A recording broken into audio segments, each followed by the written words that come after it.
आप सभी का हमारे जय भक्ति कथा में स्वागत है। आइए आज की कथा सुनते हैं। भीलराज गृह की कथा।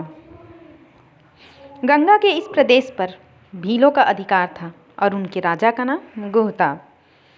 गुह था एक लोकप्रिय एवं सशक्त शासक होने के साथ ही साथ गुह राम का भक्त भी थे।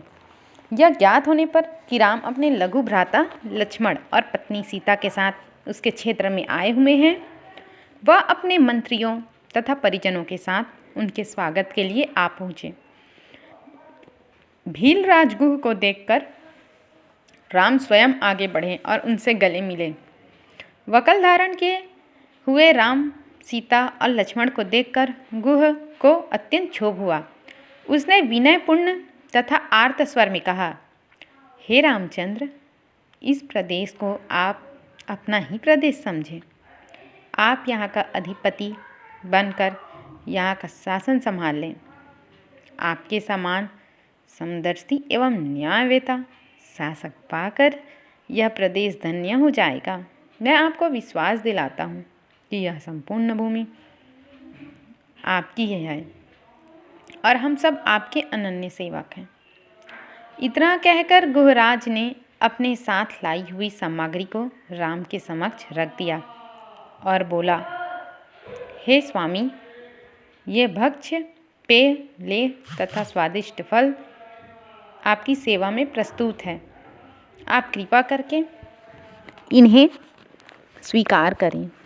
आप लोगों के विश्राम के लिए व्यवस्था कर दी गई है। अश्वों के लिए दाना चारा भी तैयार है। गुह की प्रेममय वचनों को सुनकर राम बोले, हे निषादराज, आप इस प्रदेश के राजा हैं, फिर भी आप मेरे स्वागत के लिए पैदल चलकर आए हैं। मैं आपकी जितनी भी प्रशंसा करूँ ना, कम है वो। आपने दर्शन देकर हम लोगों को कृतार्थ कर दिया है। इस प्रकार निषादराज की प्रशंसा करते हुए राम उन्हें प्रेम पूर्वक अपने पास बिठा लिया और मधुर वाणी में कहने लगे, भीलराज, आपको सानंद और सकुशल देखकर मुझे अत्यधिक प्रसन्नता हो रही है। आपके द्वारा लाए गए इन उत्तमोत्तम पदार्थ के लिए मैं आपका अत्यंत आभारी हूँ। किंतु बंधु, मुझे खेद है कि मैं इन्हें स्वीकार नहीं कर सकता। ये सारे पदार्थ राजा महाराजाओं के खाने योग्य हैं, किंतु अब हम तपस्वी हो गए हैं और हमारा भोजन तो केवल कंदमूल फल है, अतः हम इसे ग्रहण नहीं कर सकते।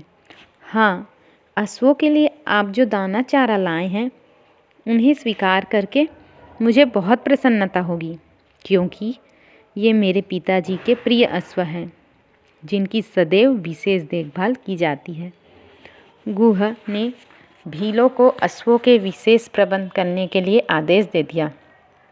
संध्या होने पर राम, सीता और लक्ष्मण ने गंगा में स्नान किया तथा ईश्वरोपासना के पश्चात उन्होंने कंद मूल फल का आहार किया। गुहराज ने उन्हें उस कुटी तक ले गए जहाँ पर उन्होंने उनके विश्राम के लिए अपने हाथों से प्रेम पूर्वक तृणशय्या बनाई थी।